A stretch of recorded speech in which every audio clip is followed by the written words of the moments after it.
Hello साथियों, स्वागत है आप सबका फिर से आपके अपने यूट्यूब चैनल वीर तेजा क्लासेस में। जैसे कि पिछली क्लास हमारी संविधान के भाग के बारे में रही थी, जिसमें हमने चर्चा की थी संविधान के कितने भाग हैं। उससे पहले हमने अनुसूचियों के बारे में चर्चा की थी, यानी हमारी अनुसूचियाँ तो 12 हो गई, फिर हमारे 22 भाग हो गए। फिर अब आज हम चर्चा करने वाले अनुच्छेदों से संबंधित है। और अनुच्छेद से संबंधित बात करें तो आज हम करेंगे मौलिक अधिकार, यानी भारतीय संविधान ने नागरिक को कितने प्रकार के मौलिक अधिकार दिए हैं, उसके बारे में आज हम चर्चा करने वाले हैं आज की क्लास में। आज की क्लास थोड़ी लंबी हो सकती है क्योंकि मौलिक अधिकार दिए हैं तो काफ़ी अनुच्छेद हैं, जिसकी वजह से अगर बात करें हम मौलिक अधिकारों की तो आज हमारी हेडिंग क्या रहेगी? मौलिक अधिकार।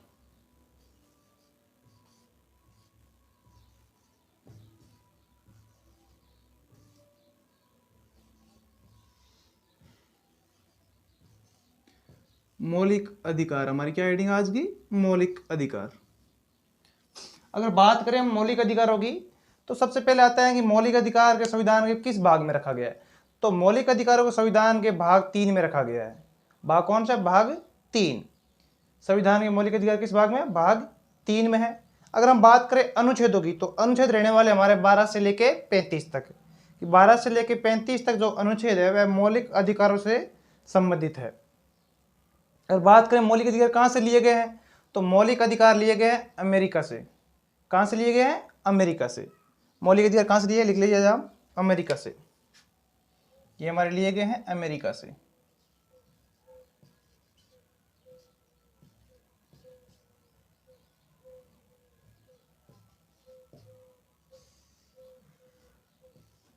मौलिक अधिकार कहाँ से लिए गए? अमेरिका से लिए गए।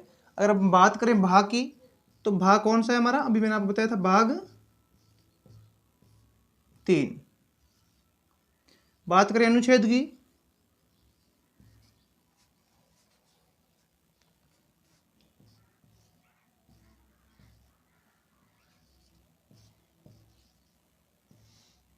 तो अनुच्छेद रहने वाले हमारे 12 से लेके 35 तक।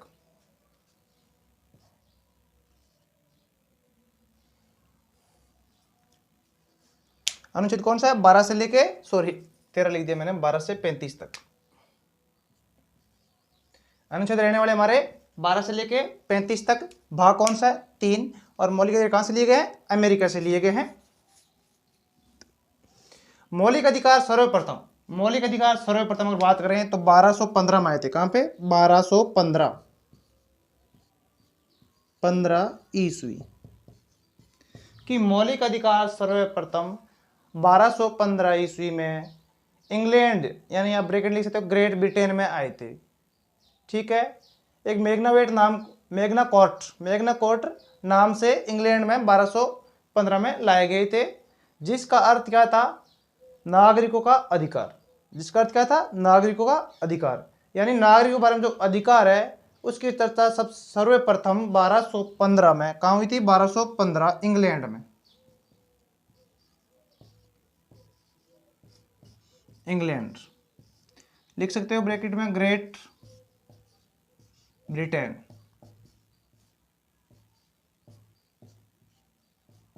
ठीक है कि मौलिक अधिकारों की सर्वप्रथम चर्चा 1215 इंग्लैंड यानी ग्रेट ब्रिटेन में हुई थी। मौलिक अधिकार होता है यानी माग्ना कॉर्ट नाम से लिया गया। माग्ना कॉर्ट शब्द का अर्थ होता है नागरिक का अधिकार। माग्ना कॉर्ट शब्द का अर्थ क्या होता है? नागरिक का अधिकार। और हमारे यहाँ मौलिक अधिकार किस लिए गए? अमेरिका से लिए गए हैं।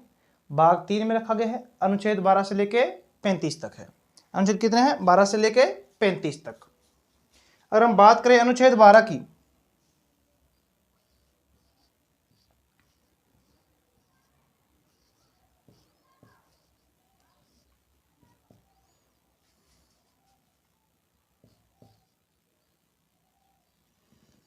अनुच्छेद 12 के अंदर हमारे राज्य की परिभाषा है। क्या है? अनुच्छेद 12 के अंदर हमारी राज्य की परिभाषा है, यानी विधानमंडल वगैरह। क्या है? राज्य की, अनुच्छेद 12 के अंदर राज्य की परिभाषा दी गई है, जिस यानी विधानमंडल के बारे में बताया गया है।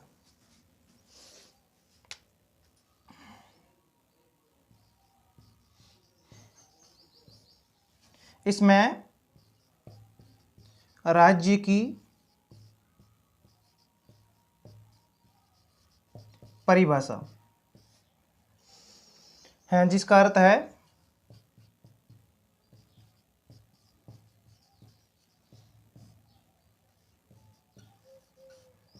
जिसका अर्थ क्या है? अर्थ है विधानमंडल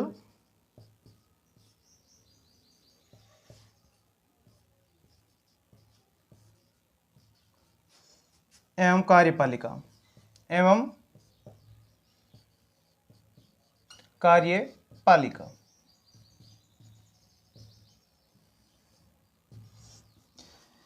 कि अनुच्छेद 12 में इसमें राज्य की परिभाषा दी गई है। अनुच्छेद 12 यानी इसमें राज्य की परिभाषा दी गई है, जिसका अर्थ है विधानमंडल एवं कार्यपालिका। इसका अर्थ क्या है? विधानमंडल एवं कार्यपालिका। याद रहेगा कि मौलिक अधिकार अमेरिका से लिए गए हैं, भाग 3 में है, अनुच्छेद 12 से लेकर 35 तक है।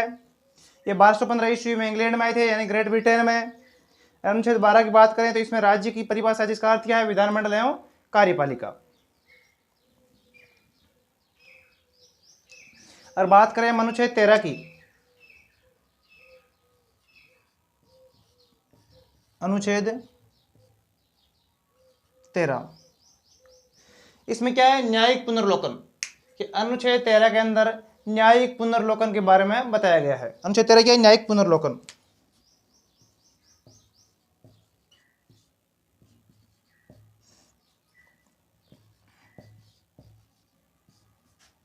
न्यायिक पुनर्लोकन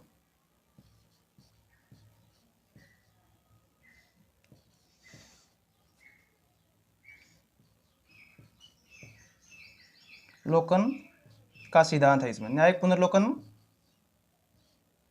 का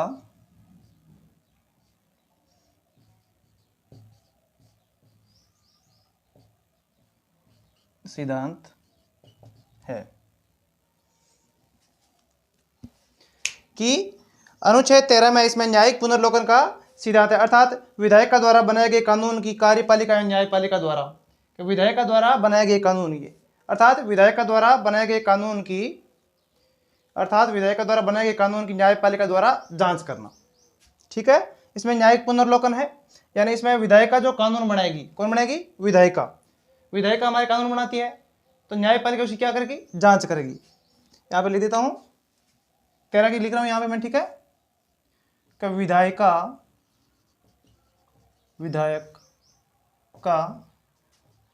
द्वारा बनाए गए कानून की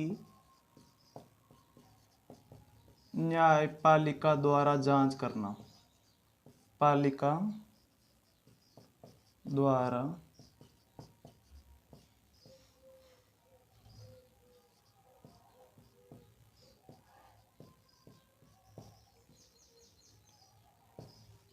देखो, जो हमारी न्यायपालिका होती है, न्यायपालिका नियुक्ति कार्यपालिका करती है। न्यायपालिका नियुक्ति कौन करती है? कार्यपालिका।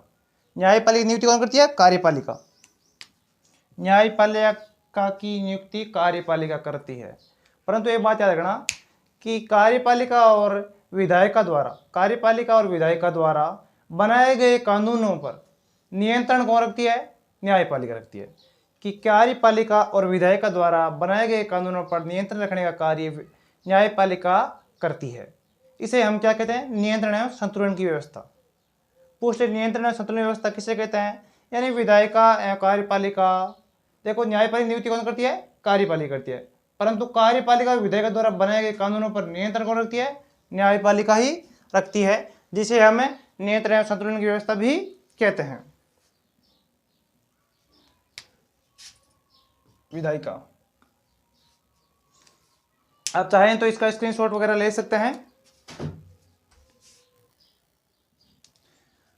और आप चाहें तो इसमें एक बात और लिख सकते हैं अनुच्छेद 13 में, कि अनुच्छेद 13 के अनुसार संसद कोई भी ऐसा कानून नहीं बना सकती, कि संसद कोई भी ऐसा कानून नहीं बना सकती जिसके तहत नागरिकों के मौलिक अधिकारों में संशोधन हो।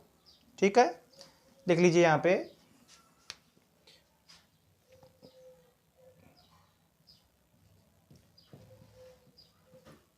संसद कोई भी ऐसा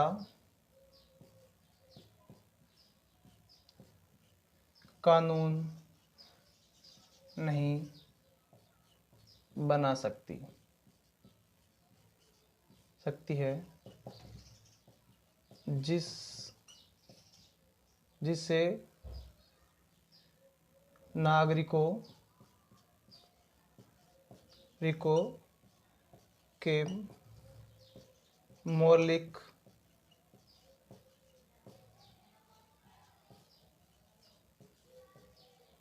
अधिकारों में संशोधन हो।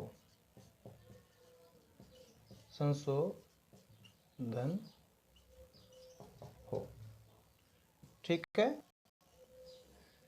ये बात भी अनुच्छेद 13 के अंदर दी गई है कि संसद कोई भी ऐसा कानून या नहीं बना सकती है जिससे जो हमारे नागरिकों को मौलिक अधिकार दिए गए हैं उनमें संशोधन यानी कोई परिवर्तन हो। ठीक है, अनुच्छेद 12 हो गया। 12 क्या था? इसमें राज्य की परिभाषा है। 13 इसमें न्यायिक पुनर्लोक का सिद्धांत है, यानी विधेयक द्वारा बनाए गए कानूनों पर न्यायपालिका द्वारा जांच करना। ठीक है, और संसद कोई भी ऐसा कानून नहीं बना सकती ही जिसमें नागरिकों के मौलिक अधिकारों का संशोधन हो या परिवर्तन हो। ठीक है, अब हम करते हैं नागरिकों के मौलिक अधिकार, यानी भारतीय संविधान ने जो नागरिकों को मौलिक अधिकार दिए हैं अब वह करते हैं हम। कमेंट में बताइए, भारतीय संविधान ने नागरिकों को कितने मौलिक अधिकार दिए?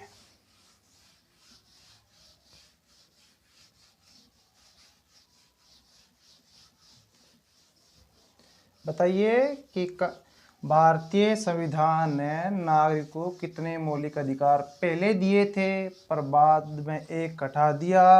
जो हटाया था वह कौन सा था और वर्तमान में कितने हैं?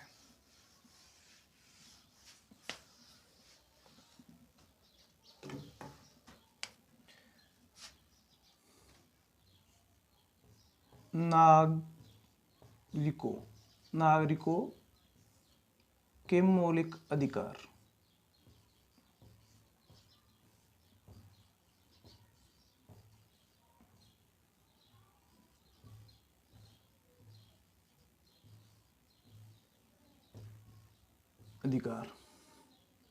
कितने हैं?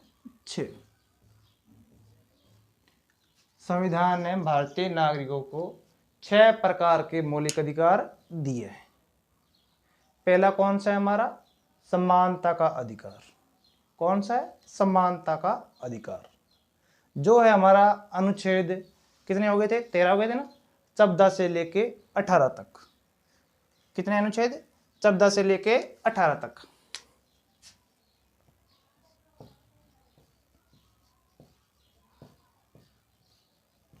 समानता का अधिकार।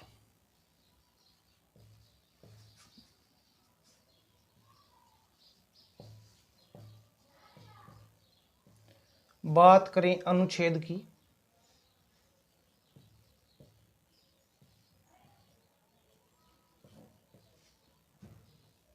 तो अनुच्छेद हो जाएगा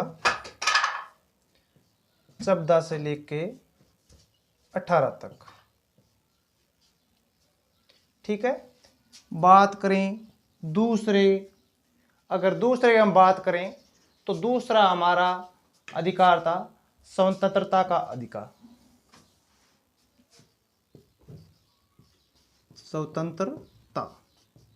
स्वतंत्रता का अधिकार। अभी हम इनको डिटेल में भी करेंगे। अगर उसकी हम बात करें तो अनुच्छेद हमारा हो जाएगा 19 से लेके 22 तक। स्वतंत्रता का अधिकार अनुच्छेद 19 से लेके 22 तक। फिर अगला अधिकार बात करते हैं तो अगला अधिकार हो जाएगा हमारा शोषण के विरुद्ध अधिकार। शोषण के विरुद्ध अधिकार यानी अनुच्छेद हो जाएगा 23 और 24। 23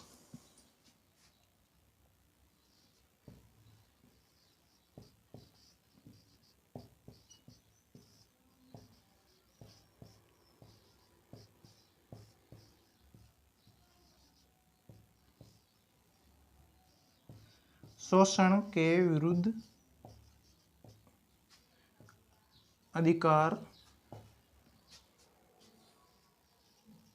अनुच्छेद हो जाएगा 23 से लेके 24 तक।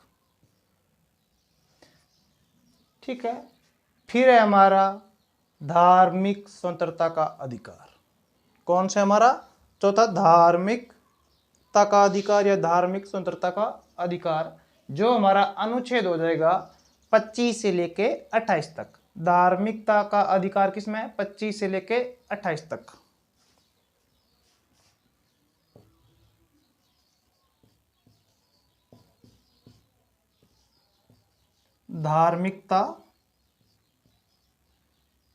धार्मिकता का अधिकार।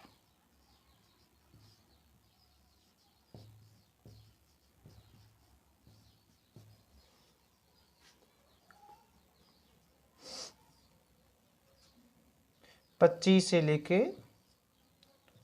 28 तक।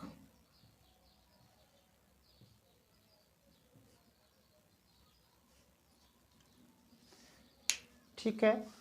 5 4 हो गया हमारा। अगर 5 बात करें तो 5 हमारा रहने वाला है शिक्षा एवं संस्कृति का अधिकार। शिक्षा एवं संस्कृति का अधिकार, जो हमारे अनुच्छेद रहने वाला है 29 और 30।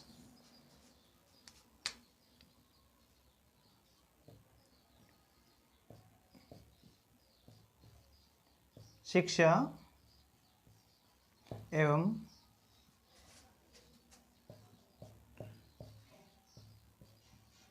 संस्कृति का अधिकार।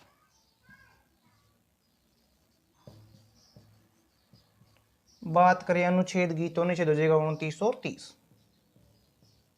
अनुच्छेद 29 और 30। अगला बात करें जो अंतिम है तो रहेगा हमारा संवैधानिक उपचारों का अधिकार। संवैधानिक उपचारों का अधिकार, जो अनुच्छेद आ जाएगा 32 सिर्फ। कौन से में? 32 में सिर्फ।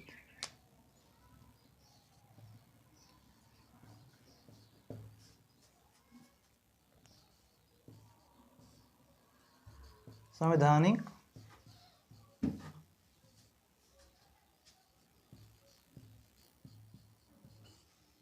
उपचारों का अधिकार।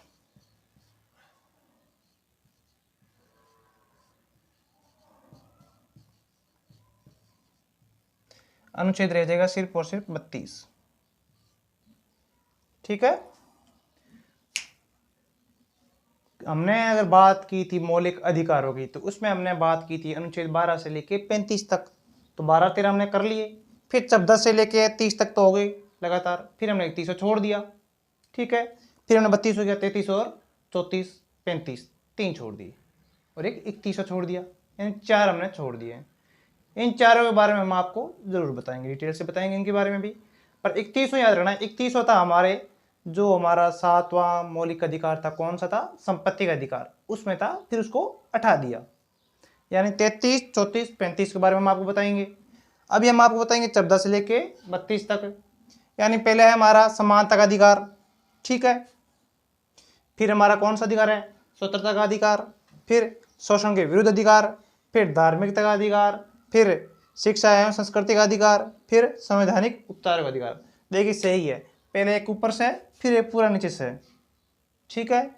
फिर आधा से, तो यहाँ पे बड़ा वाला से पूरा, फिर ऊपर बड़ा वाला से, तो बीच में यानी धार्मिकता। ठीक है। धर्म या धार्मिकता कुछ भी बोल सकते हैं। धर्म के आधार पर जो आपको स्वतंत्रता दी गई है वह हमारे अनुच्छेद 25 से लेकर 28 तक है। समानता यानी सबको बराबर रखा गया है, तो वह 14 से लेके 18 तक है। अब अनुच्छेद 14 से लेके 18 तक क्या क्या है उसके बारे में हम बताएंगे। ठीक है। तो अगली हमारी आईडी रहने वाली है समानता का अधिकार। आप चाहें तो इसका स्क्रीनशॉट वगैरह ले सकते हो। चलिए आगे देखते हैं हम। एक नंबर हेडिंग डालिए आप, समानता का अधिकार।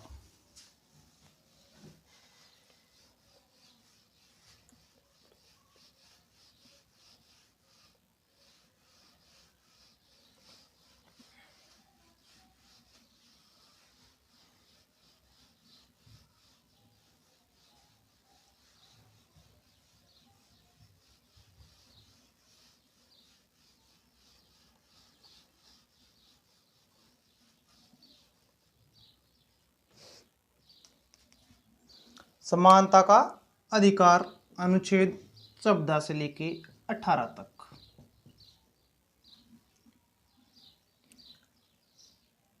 अनुच्छेद 14 यानी विधि के समक्ष समानता। अनुच्छेद 15 भेदभाव नहीं होंगे। अनुच्छेद 16 लोक नियोजन में समानता है। अनुच्छेद 17 अस्पृश्यता का अंत। अनुच्छेद 18 उपाधियों का अंत। ठीक है, मैं आपको लिखा देता हूँ इसके बारे में, एक लिख लीजिए आप, छोटी सी पहले एक ट्रिक लिख लीजिए यहाँ पे।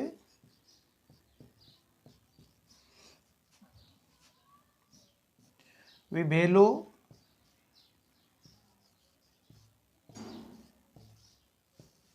विभेलो अस्पृश्यता यानी छुआछूत।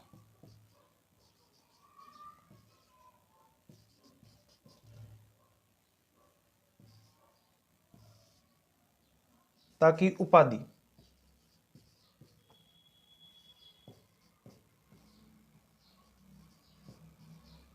ठीक है, विभेलो अस्पृश्यता की उपाधि।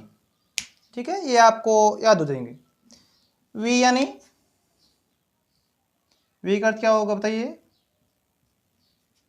क्या होगा? वी अभी मैंने बताया था आपको, विधि के समक्ष समानता।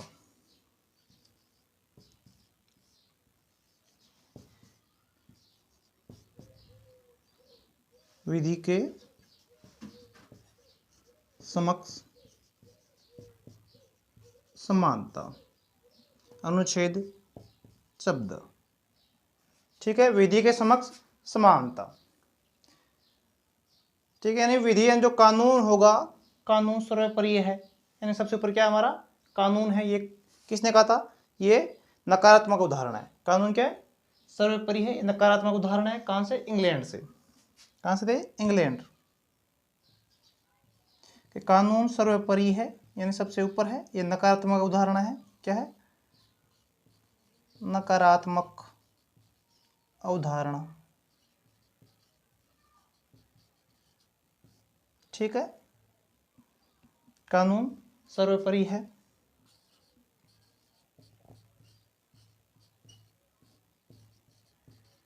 सर्वोपरि।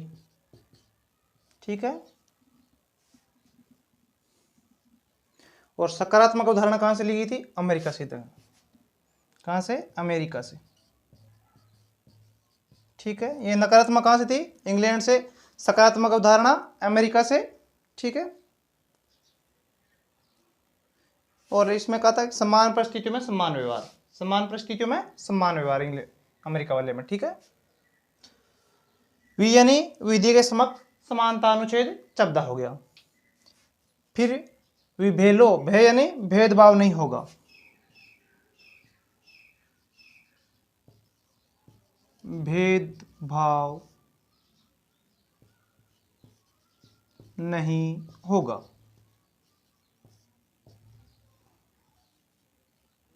यानी जाति, धर्म, लिंग, वंश, मूल, ठीक है, नस्ल, रंग, ठीक है, इन सब के आधार पे नागरिकों के साथ किसी भी प्रकार का भेदभाव नहीं होगा। ठीक है, कि अनुच्छेद 15, ये अनुच्छेद कौन सा है? 15। अनुच्छेद 15 के अनुच्छेद 15 में भेदभाव नहीं होगा, इसके बारे में बताया गया है।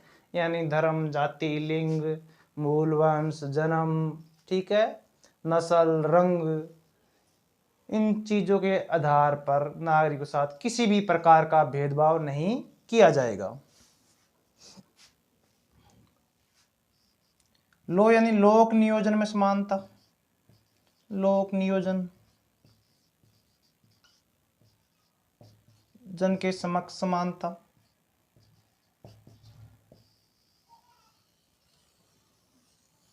ठीक है, समक्ष समानता, ये किसने कहा था? अनुच्छेद 16 में लिखी हुई है कि लोक नियोजन के संबंध समक्ष समानता यानी किसी भी सरकारी नौकरी में किसी भी प्रकार का किसी के साथ भेदभाव नहीं होना चाहिए, नौकरियों में भेदभाव नहीं होना चाहिए, ठीक है। और किसी भी, हाँ, इसमें एक बात याद रख लेना कि ये जो अनुच्छेद 15 है इसमें महिला और बच्चों के लिए विशेष अधिकार बना सकती है, या विशेष कानून सरकार द्वारा बनाए जा सकते हैं, विशेष अधिकार इनको दे सकती है सरकार चाहे तो, ठीक है। ये अनुच्छेद 15 में लिखा हुआ है, बच्चों और महिलाओं के लिए विशेष अधिकार सरकार बना सकती है। फिर है अस्पृश्यता यानी छुआछूत का अंत, अनुच्छेद 17, ठीक है। छुआछूत का अंत यानी पहले, अभी तो इतना नहीं है, पहले आपको पता है गांव में कुछ जातियां जैसे SC ST को नीची जात मानते थे, ठीक है, उनको साथ बैठने नहीं देते, पढ़ने नहीं देते, जैसे हमारे बाबा साहब को थे, पढ़ने नहीं दिया गया था, साथ में बाहर बैठे पढ़ा करते थे, ठीक है। अब जो छोटी जात घर में नहीं आने देते, पानी भी देना है तो ऊपर से पियो, ठीक है। अगर उनका हाथ लगाना अशुभ था, मंदिरों में नहीं जाने देते, यानी छुआछूत के अनुसार भेदभाव किया जा रहा था, अस्पृश्यता का। तो अनुच्छेद 17 के अंदर अस्पृश्यता का अंत है। अगर आप अभी ऐसा व्यवहार किसी के साथ करते हो तो आप दोषी पाए जाएंगे और आपको ऊपर कानूनी कार्रवाई की जाएगी। यानी अनुच्छेद 17 के अंदर अस्पृश्यता का अंत है, यानी छुआछूत का अंत, ठीक है। विभेलो अस्पृश्यता की उपाधि। अब बचा है हमारी उपाधि, यानी उपाधियों का अंत, उपाधियों का अंत। अनुच्छेद कौन सा होगा? 18, कि इसमें उपाधियों का अंत कर दिया गया, अनुच्छेद 18। यानी जैसे उपाधि, जैसे पहले आपको पता है, जैसे श्री श्री महान चक्रवर्ती सम्राट, ठीक है, वीर शिरोमणि, अजय महाराज, दिग्विजय, ठीक है, ऐसी उपाधि दी जाती थी। पर अब ऐसी किसी को भी उपाधि नहीं दी जा सकती है, ठीक है, कि अब किसी को भी ऐसी उपाधि नहीं दी जा सकती है, सिर्फ और सिर्फ आर्मी में उपाधि दी जा सकती है। किसमें? आर्मी और डॉक्टर, ठीक है, आर्मी और डॉक्टर को उपाधि दी जा सकती है, याद रखना। आपने पढ़ा होगा doctor Rajendra Prasad, doctor Bhimrao Ambedkar, doctor नहीं थे, उन्हें उपाधि दी गई है, ठीक है। वैसे ही आर्मी में और डॉक्टर में उपाधि दे सकते हैं, बाकियों में अंत। आर्मी जैसे कर्नल, ब्रिगेडियर, ठीक, लेफ्टिनेंट, ये इनकी उपाधि दी जाती है। आर्मी में उपाधि दे सकते हैं और डॉक्टर को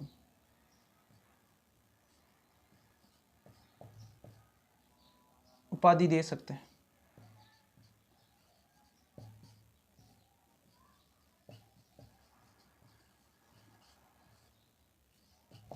ठीक है।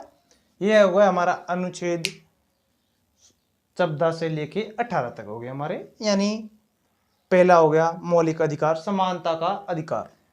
दोहरा देता हूं, समानता का अधिकार यानी अनुच्छेद 14 क्या है? विधि के समक्ष समानता, ठीक है, यानी कानून के समक्ष समानता होगी, ठीक है। और देखो ये नकारात्मक अवधारणा कहां से ली गई थी? इंग्लैंड से, इसमें कानून सर्वोपरि होगा। और सकारात्मक अवधारणा कहां से ली गई थी? अमेरिका से, ठीक है। विधि के समक्ष समान संरक्षण होगा अमेरिका वाले में, और समान परिस्थितियों के लिए समान व्यवहार, इसलिए ना विधि के समक्ष समानता, समान परिस्थितियों के लिए समान व्यवहार, ये इसमें लिख सकते हो। अमेरिका वाली कौन सी थी? सकारात्मक, और इंग्लैंड वाली नकारात्मक अवधारणा। सकारात्मक, सकारात्मक अवधारणा, ठीक है। ये कहां से ली गई थी? अमेरिका से। फिर था विभेलो अस्पृश्यता, भे यानी भेदभाव, यानी किसी साथ भेदभाव नहीं होगा, जाति, लिंग, धर्म, नस्ल, मूल, वंश, रंग के आधार पर किसी के साथ भेदभाव नहीं किया जाएगा। परंतु महिलाओं और बच्चों के लिए सरकार चाहे तो उनके लिए अलग से कानून बना सकती है, ठीक है। फिर था लोक नियोजन की समक्ष समानता, यानी नौकरियों में सभी को एक साथ व्यवहार होगा, एक जैसा समान व्यवहार किया जाएगा, ठीक है, लोग जन कल्याण वगैरह में। फिर था अस्पृश्यता, वह कौन था? अनुच्छेद 17, यानी छुआछूत का अंत। अब आप किसी साथ छुआछूत के साथ व्यवहार नहीं कर सकते हो। फिर था हमारा अनुच्छेद 18, यानी उपाधियों का अंत, यानी अब आप किसी को भी उपाधि नहीं दे सकते हो, परंतु आर्मी और डॉक्टर में भी उपाधि दी जा सकती है। ये बात आपको याद रखनी है कि आर्मी और डॉक्टर में भी उपाधि दी जा सकती है, बाकी उपाधियां भी नहीं दी जा सकती जो पहले उपाधियां दी जाती थी, जैसे श्री श्री गुरु 108, ये उपाधि थी श्री श्री। चक्रवर्ती, सम्राट, अशोक, ये क्या थी? उनकी उपाधि थी। अब ऐसी उपाधि आप नहीं दे सकते हैं किसी को भी, ठीक है। अब चाहे तो इसका स्क्रीनशॉट ले लीजिए, लिखने की जरूरत नहीं पड़ेगी आपको।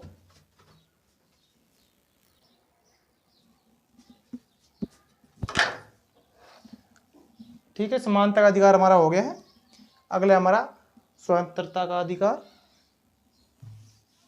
अगला करते हैं स्वतंत्रता का अधिकार, समानता का अधिकार में अगर आपको किसी भी प्रकार की दिक्कत है तो आप कमेंट बॉक्स के द्वारा बता सकते हैं हमें कि सर ये चीज़ सही से नहीं बताई गई है या इसमें कुछ कमी रह गई है, ये आप एक्स्ट्रा बता सकते थे। देखिए एक्स्ट्रा तो मैं बताने में बहुत है इनके लिए, पर मैंने वही चीज़ें बताई है जो आपके एग्जाम में पूछी जा सकती है, ऊपर ऊपर चीज़ें। अगर आप अंदर से डिटेल से करेंगे तो बहुत बड़ी है राजनीति खत्म ही नहीं होने वाली, ठीक है। इसके ऊपर PhD की जा सकती है।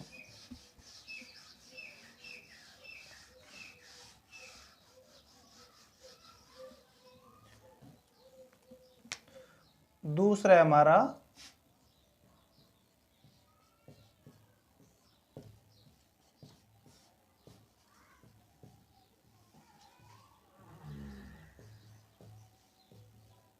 अनुच्छेद कौन से रहने वाला है? 19 से 22, अनुच्छेद 19 से 22। बात करते हैं हम अनुच्छेद सबसे पहले कौन सी की? 19 की। अनुच्छेद 19 कि अनुच्छेद 19 के अंदर 6 प्रकार की स्वतंत्रता दी गई है। कितनी? अनुच्छेद 19 के अंदर 6 प्रकार की स्वतंत्रता दी गई है नागरिकों को, ठीक है। अब 6 प्रकार स्वतंत्रता कौन सी है पहले मैं आपको वह लिखाता हूं, फिर मैं उनको आपसे सही से बताऊंगा, ठीक है। कि अनुच्छेद 19 इसमें 6 प्रकार की स्वतंत्रता दी गई है।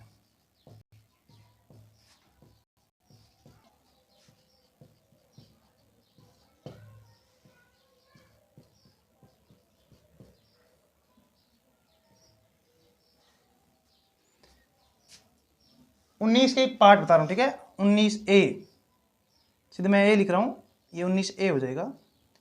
भाषण की स्वतंत्रता, ठीक है। 19B संज्ञा या सभा। 19C संघ बनाने की। 19D भ्रमण की। 19E ABCDE हो जाएगी निवास, और ई को क्या था? F। 19G करते हैं हम, F नहीं होगा, हो जाएगा व्यवसाय, ठीक है। कितनी स्वतंत्रता दी गई है? 6 प्रकार की स्वतंत्रता दी गई है। भाषण की, संघ सभा की, संज्ञा की, भ्रमण की, निवास की और व्यवसाय की। ये जो नागरिकों को 6 प्रकार की स्वतंत्रता दी गई है, ये अनुच्छेद 19 के तहत दी गई, यानी 19A हो गया, 19B, 19C, 19D, 19C, अब नहीं सिर्फ G है, ठीक है। अब मैं आपको इनको डिटेल से समझाता हूँ। यानी भाषण की स्वतंत्रता, यानी आपको बोलने की स्वतंत्रता है। आप किसी सभा में, बैठक में या कहीं पे भी अगर आपको लग रहा है ये गलत हो रहा है तो उसके खिलाफ आप बोल सकते हो, यानी आवाज उठा सकते हो। और इसमें फोन टेप की स्वतंत्रता है आपकी, यानी आपका फोन टेप नहीं किया जा सकता जब तक आप कोई संगीन अपराधी नहीं हो, यानी कोई संगीन अपराध आपने नहीं किया है। अगर आप संगीन अपराधी की दृष्टि में हो तो पुलिस चाहे तो आपका फोन टेप कर सकती है, वरना आपको कोई भी फोन टेप नहीं कर सकता। यानी अगर आपका मित्र, कोई आपका दोस्त अगर आपकी रिकॉर्डिंग कर लेता है, कॉल रिकॉर्डिंग, वह भी एक कानूनी अपराध है। आप चाहे तो उसके खिलाफ कानूनी कार्रवाई करा सकते हैं।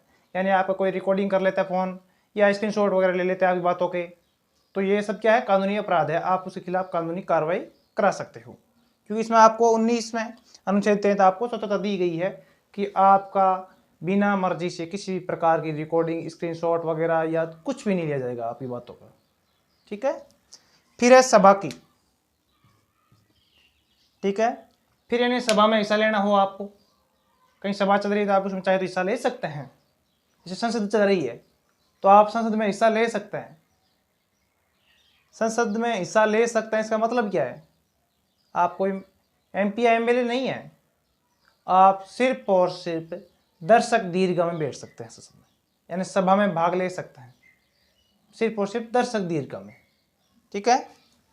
फिर है संघ। संघ क्या है? संघ अर्थ होता है जब दो जने एक साथ आते हैं, यानी दो या दो से अधिक जने एक साथ आकर कार्य करते हैं, तो एक संघ होता है। जैसे गठबंधन होता है वैसे एक संघ होता है। यानी आप चाहे तो संघ बना सकते हैं। ठीक है।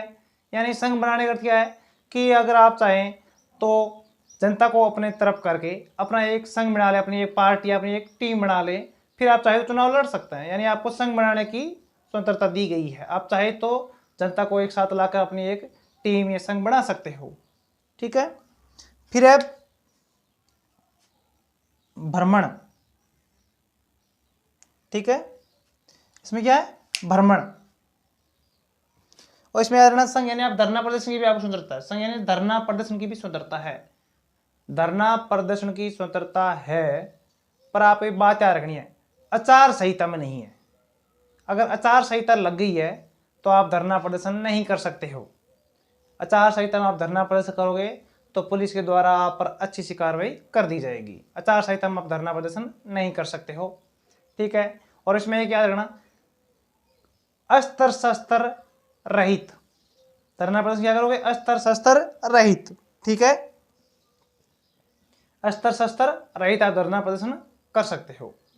इस सभा में आपको याद रखना है कि अस्त्र शस्त्र आप संघ में धरना प्रदर्शन कर सकते हो, अस्त्र शस्त्र रहित, यानी आप हथियारों के साथ नहीं कर सकते हो, बिना हथियारों के आप धरना प्रदर्शन कर सकते हो। पर एक बात रखना, सिख धर्म को करपाल रखने की स्वतंत्रता दी गई है। किसको? सिख धर्म वालों को करपाल रखने की स्वतंत्रता दी गई है। यानी वे करपाल रखते हैं ना अपने यहाँ, ठीक है, उसको रखने की स्वतंत्रता दी गई है। वह अगर धरना प्रदर्शन करेंगे तो करपाल साथ में रखकर कर सकते हैं। फिर है भ्रमण, यानी घूमने की स्वतंत्रता। आप ऑल इंडिया, ठीक है, ऑल इंडिया कहीं पे भी घूम सकते हो। इंडिया में आप कहीं पर भी घूम सकते हो। टीम बनाओ, फिर घूमने जाओ, पहला अच्छा अच्छा भाषण दो, फिर सभा मिलेगी, सभा होगी तो आप एक टीम बन जाएगी, टीम बना लोगे तो फिर अपनी टीम के साथ घूमने जाओ, यानी भ्रमण करने जाओ। यानी आपको घूमने की स्वतंत्रता दी गई है अनुच्छेद 19 के तहत। आप भारत के किसी भी जगह घूमने जा सकते हैं। फिर होता है हमारा निवेश, निवास, सॉरी निवास, निवेश नहीं, निवास। यानी आप घूमने जाओगे तो फिर आपको रहना भी पड़ेगा, यानी आपको रहने की भी स्वतंत्रता दी गई है किसी भी स्थान पर कुछ ऐसे स्थान होता है जहां पर रहना प्रतिबंध लगा होता है, वहां पे आप नहीं जा सकते हो। आप ऐसा करने लग जाओगे कि जहां प्रतिबंधित क्षेत्र है वहां पे चले जाते हो कि हमारे तो अनुच्छेद 19 में दी गई है कि हम कहीं पे भी घूमने जा सकते हैं, कहीं पे भी जाके रह सकते हैं। तो ऐसा नहीं है, कुछ सरकार द्वारा प्रतिबंधित स्थान है वहां पे आप नहीं जा सकते हो। जैसे आदिवासी जनजाति रहती हैं, अंडमान निकोबार द्वीप समूह में एक ऐसी भी जनजाति रहती है, वहां पर आप क्षेत्र है जहां पर आपको जाना प्रतिबंधित है। ऐसे काफी क्षेत्र है जहां पर आपको जाने के लिए प्रतिबंधित है, आप वहां पर नहीं जा सकते हो, ना वहां पर जाके रह सकते हो। ठीक है। फिर है व्यवसाय। अब घूम लिए, घूमने के लिए क्या चाहिए? पैसे भी चाहिए थे ना, तो काम करने की स्वतंत्रता है। भारत में आप किसी भी क्षेत्र में जाकर काम कर सकते हैं, अपना व्यापार कर सकते हैं। व्यवसाय यानी व्यापार, व्यापार करने की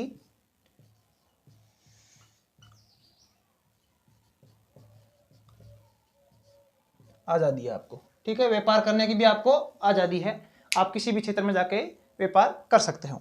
याद कैसे करोगे कि हम भाषण दे सकेंगे तो भाषण देंगे तो सभा होगी, सभा होगी तो हमारा एक संघ बनेगा, संघ बनेगा, संघ के साथ हम भ्रमण करने निकल जाएंगे, भ्रमण करेंगे तो वहां पे हम क्या करेंगे? निवास भी करेंगे। और निवास करने के लिए हमें क्या चाहिए था? पैसा। पैसे के लिए हम क्या कर सकते हैं? व्यवसाय। ठीक है, ये आपका हो गया अनुच्छेद 19। 19A, 19B, 19C, D, E और G। 19 अफ नहीं है। अब ये स्वतंत्रता दी गई है, इसमें आपको एक नोट में बात याद रखनी है। देश हित के लिए यानी राष्ट्रीय हित के लिए या संसद के कोई कार्य के लिए या न्यायपालिका के कोई कार्य के लिए, पड़ोसी देश से मैत्रीपूर्ण संबंध बनाए रखने के लिए इनको मर्यादित भी किया जा सकता है, यानी इन पर कुछ समय के लिए रोक भी लगाई जा सकती है। यानी देश हित के लिए इन पर रोक भी लगाई जा सकती है, यानी मर्यादित किया जा सकता है।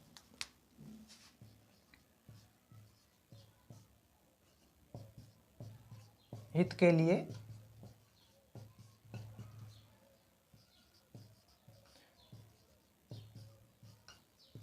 मर्यादित किया जा सकता है।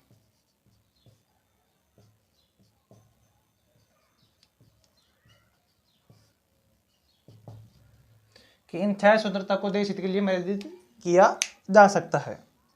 ठीक है, ये हमारा हो गया अनुच्छेद 19। ठीक है, अब बात करते हैं हम अनुच्छेद 20 की।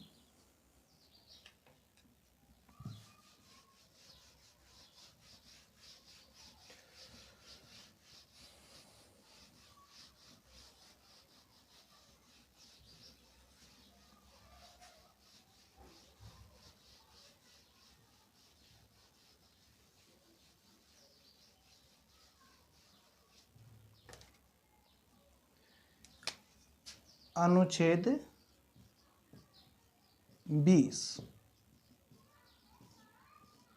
अनुच्छेद 20 को डबल जियोपार्डी कहते हैं। डबल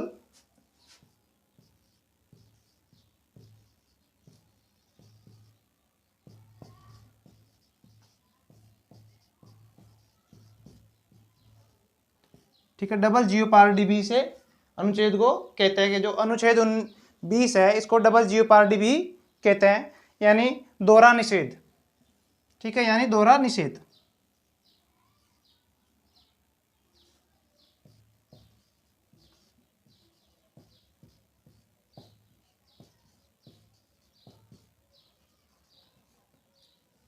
ठीक है, अनुच्छेद 20 में क्या किया गया है कि अनुच्छेद 20 में आपको दिया गया है कि किसी भी नागरिक को एक अपराध के लिए 2 बार सजा नहीं दे सकती।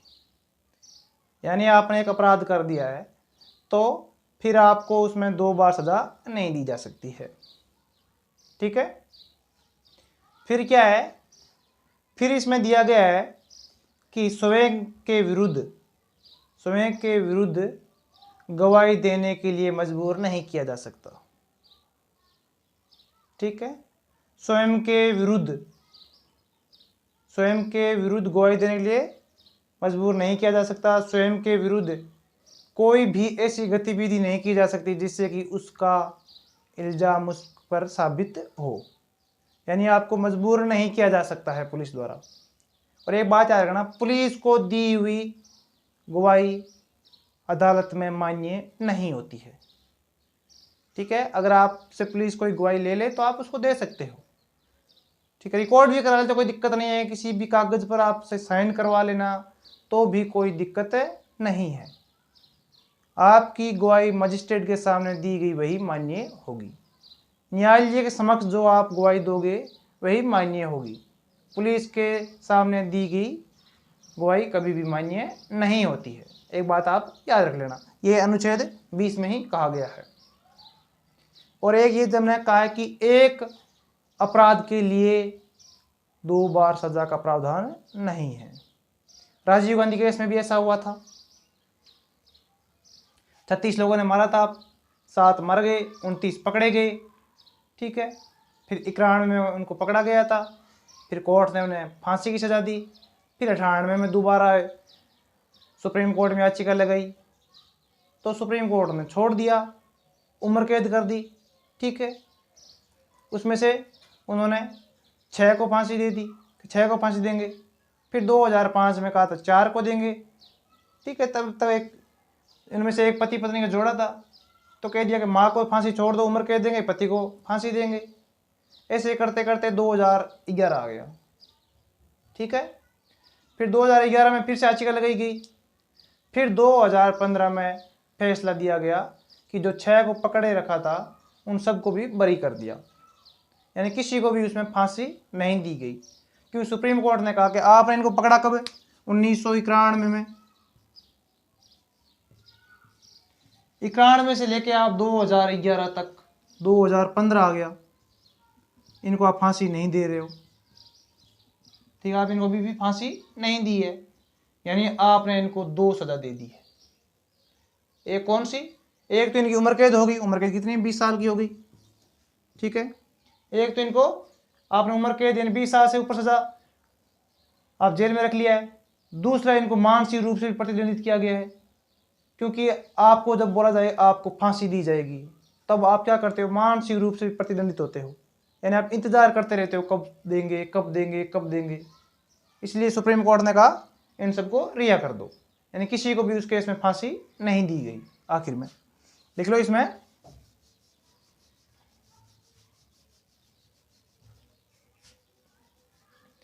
कि एक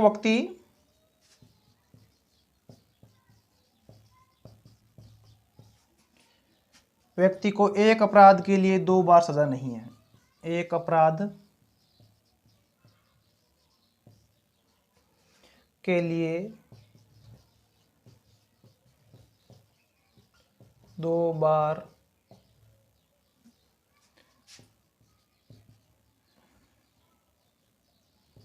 सजा नहीं दे सकते। ठीक है, कि एक व्यक्ति को एक अपराध के लिए 2 बार सजा नहीं दे सकते। लिख लो इसमें, किसी भी व्यक्ति को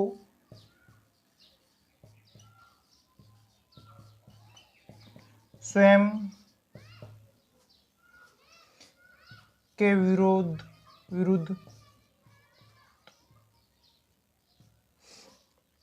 साक्ष्य यानी सबूत एकत्रित करने के लिए मजबूर नहीं कर सकते, यानी करने के लिए नहीं कह सकते, करने के लिए नहीं कहा जा सकता।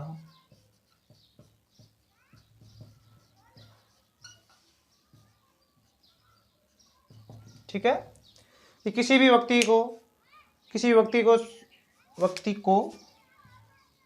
स्वयं के विरुद्ध साक्ष्य एकत्रित करने के लिए नहीं कहा जा सकता। एक व्यक्ति को एक अपराध के लिए 2 बार सजा नहीं दे सकते। ठीक है, ये हो गया आपका अनुच्छेद 20। अब करते हैं हम अगला अनुच्छेद 21।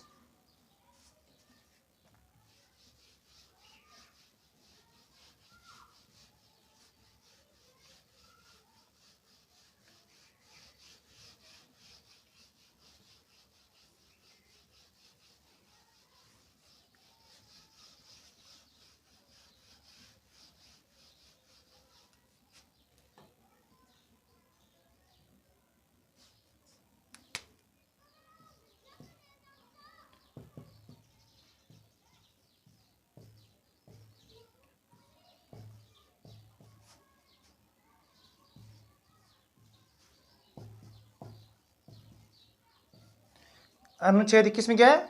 जीवन का अधिकार।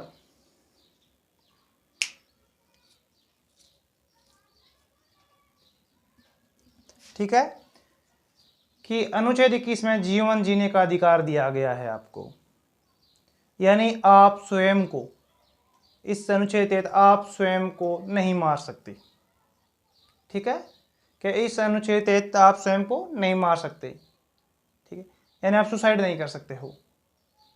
अगर आप सुसाइड करते हो और पकड़े गए तो आपको सजा दी जाएगी, यानी आपकी मरने की इच्छा हो गई है कि अब तो मेरा इस संसार से मन भर चुका है, अब मैं इस संसार को छोड़कर जाऊंगा, इस संसार में मेरा कुछ नहीं है, अब मुझे इस संसार को छोड़कर जाना ही जाना है। फिर आप क्या करते हो? मरने का प्रयास करते हो।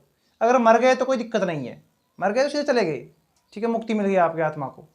अगर आप नहीं मरे और आप पकड़े गए पुलिस द्वारा तो आपको सजा दी जाएगी, यानी आप स्वयं को नहीं मार सकते। ठीक है, कानून क्या है कि आप स्वयं को नहीं मार सकते। और इसमें क्या है, जैन धर्म को शरीर त्यागने की स्वतंत्रता दी गई है। यानी जैन धर्म वाले होते हैं ना भाई, क्या करते हैं, यानी जैन धर्म दो है, स्वयंवर और दिगंबर। ठीक है, स्वयंवर वह होते हैं जो सफेद वस्त्र धारण करते हैं, दिगंबर वह होते हैं जो नग्न रहते हैं। ठीक है, वह क्या करते हैं, जब वह उनको अपना शरीर त्यागना होता है तो वह अपने आप को भिक्षु अपने एक रूम में बंद कर लेते हैं, एक रूम में बंद कर लेते हैं और खाना पानी सब छोड़ देते हैं। खाना पानी छोड़ देते हैं तो धीरे धीरे वह अपना आप ही अपने शरीर को त्याग देते हैं। यानी जैन धर्म को दी गई है और बाकियों को नहीं है, आप सुसाइड नहीं कर सकते हो। ठीक है, और इसमें आप लिख सकते हो 6 से 14 वर्ष तक, 6 से, ये बात आप याद रखनी है, 14 वर्ष तक के आयु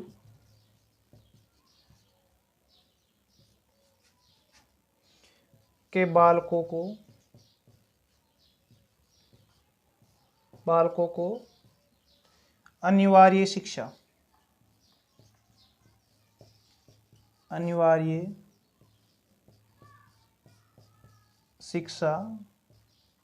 दी जानी चाहिए। ये भी माता पिता का कर्तव्य होता है कि 6 से 14 वर्ष की आयु के बालक, यानी 6 से लेकर 14 वर्ष की तब तक आयु का बालक नहीं हो जाता है, उसे शिक्षा दी जानी चाहिए। ये माता पिता का भी कर्तव्य होता है और सरकार का भी होता है, यानी राज्य सरकार का कर्तव्य होता है कि वह बालकों को शिक्षा दिलाए, निःशुल्क शिक्षा। ठीक है, यानी सरकारी स्कूल में निःशुल्क आपको 6 से लेकर 14 वर्ष की आयु तक शिक्षा दी जाएगी।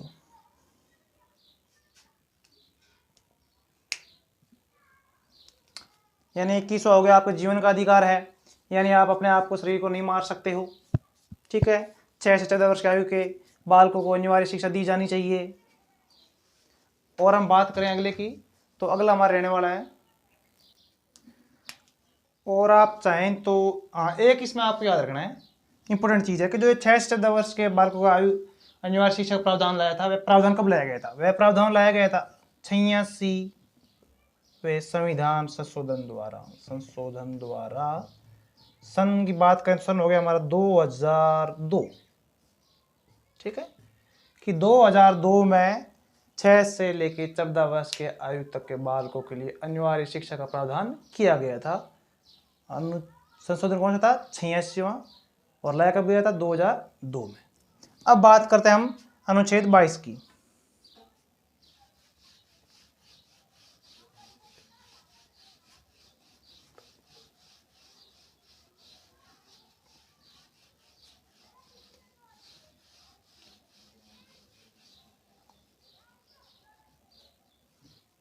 अनुच्छेद 22 रहने वाला है हमारा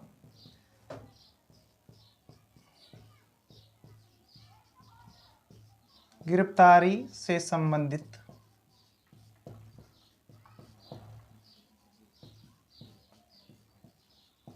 प्रावधान।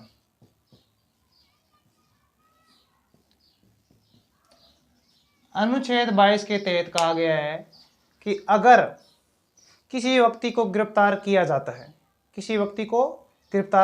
जाता है तो उसे 24 घंटे के भीतर न्यायालय में पेश करना जरूरी है। यानी न्यायालय के समक्ष आपको उसको पेश करना पड़ेगा 24 घंटे के अंदर अंदर।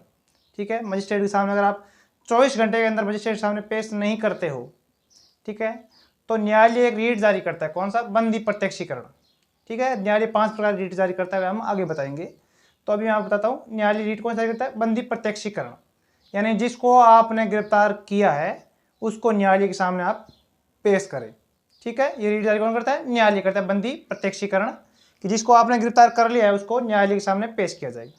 और दूसरा कि आपको अगर गिरफ्तार किया जा रहा है तो आपको गिरफ्तारी का कारण जानने का अधिकार है। ठीक है, यानी अगर आप पुलिस गिरफ्तार कर रही है तो आप पुलिस से उसकी कारण पूछ सकते हो कि मुझे किस वजह पर गिरफ्तार किया जा सकता है।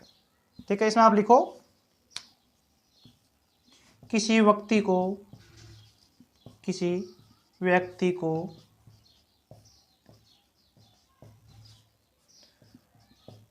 गिरफ्तार करने के पश्चात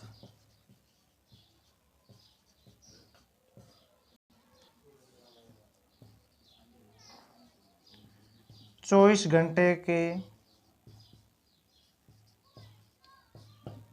अंदर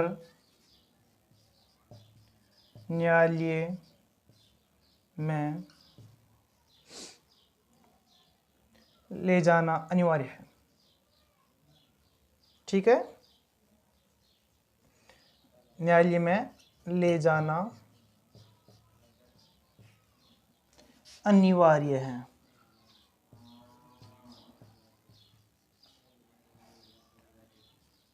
ठीक है, दूसरा लिखो इसमें, व्यक्ति को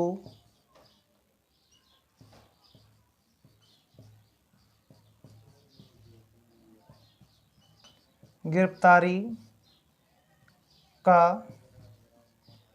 कारण जानने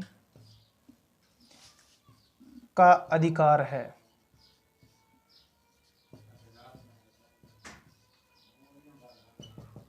ठीक है, कि अनुच्छेद 22 के तहत गिरफ्तारी से संबंधित प्रावधान है। किसी व्यक्ति को गिरफ्तार करने के पश्चात 24 घंटे के अंदर न्यायालय में ले जाना अनिवार्य है। व्यक्ति को गिरफ्तारी का कारण जानने का अधिकार है। ठीक है, एक आप इसमें लिखो निवारक निरोध कानून। ठीक है, एक कानून आया गया इसमें, निवारक निरोध कानून।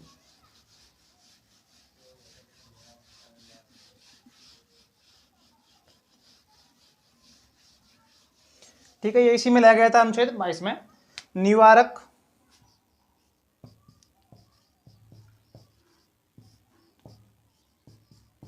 निरोध कानून।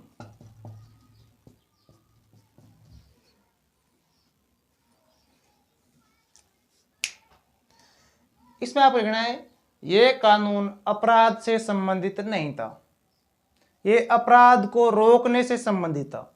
जो निवारक निरोध कानून था, ये अपराध को रोकने से संबंधित था। और इसमें क्या कर सकती है, इसमें पुलिस, इस कानून के तहत पुलिस अगर किसी को गिरफ्तार करती है तो 2 माह तक वह न्यायालय में ना पेश करे, उसकी भी इसको स्वतंत्रता दी गई थी पुलिस को, चाहे तो वह 2 माह तक उसे न्यायालय के सामने पेश ना करे इस कानून के तहत। यानी अगर किसी व्यक्ति को निवारक निरोध कानून के तहत पकड़ा गया है तो 2 माह तक उसे बिना कोर्ट ले जाए जेल में रख सकते हैं। ठीक है, इसमें लिखो, ये कानून अपराध से संबंधित नहीं था।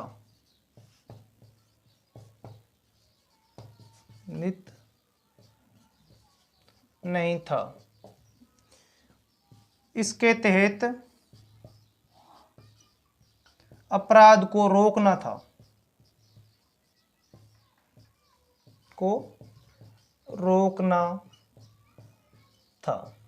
ठीक है, किस कानून के तहत अपराध को रोकना था, और लिखो, इसके तहत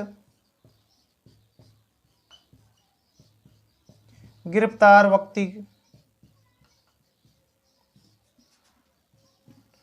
व्यक्ति को 2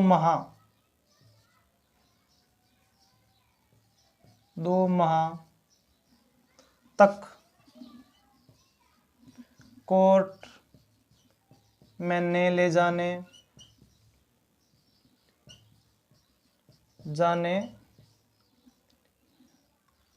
एवं जेल में रखने का अधिकार,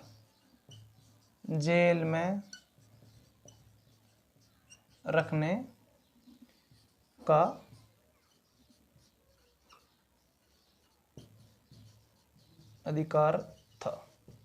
ठीक है, कि अनुच्छेद 22 के तहत पहले तो क्या था, पहले हमने पढ़ा कि गिरफ्तारी संबंधित कानून था, यानी किसी व्यक्ति को गिरफ्तार किया जाता है उसको कारण जानने का अधिकार था।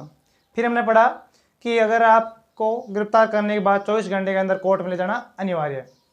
फिर हमने पढ़ा एक निवारक निरोध कानून आया था, जिसके तहत ये अपराध संबंधित नहीं था, ये अपराध को रोकने से संबंधित था। इसके तहत अगर किसी व्यक्ति को गिरफ्तार किया जाता है तो उसे 2 माह तक जेल में रखने का अधिकार था, कोर्ट में ले जाने का अधिकार नहीं था इसमें। ठीक है, अगर पुलिस चाहे तो 2 माह तक उसे कोर्ट में ना ले जाए और अपने पास जेल में रख सकती है। ठीक है, पहले हमने पढ़ा था समानता का अधिकार जो 14 से लेकर 18 तक था। फिर हमने पढ़ा स्वतंत्रता का अधिकार जो 19 से लेकर 22 तक था। अब जो अगला हमारा मौलिक अधिकार है वह हम करने वाले हैं नेक्स्ट पार्ट में। आज के पार्ट में बस हम इतना ही करेंगे, ठीक है। तब तक के लिए जय हिंद, जय भारत।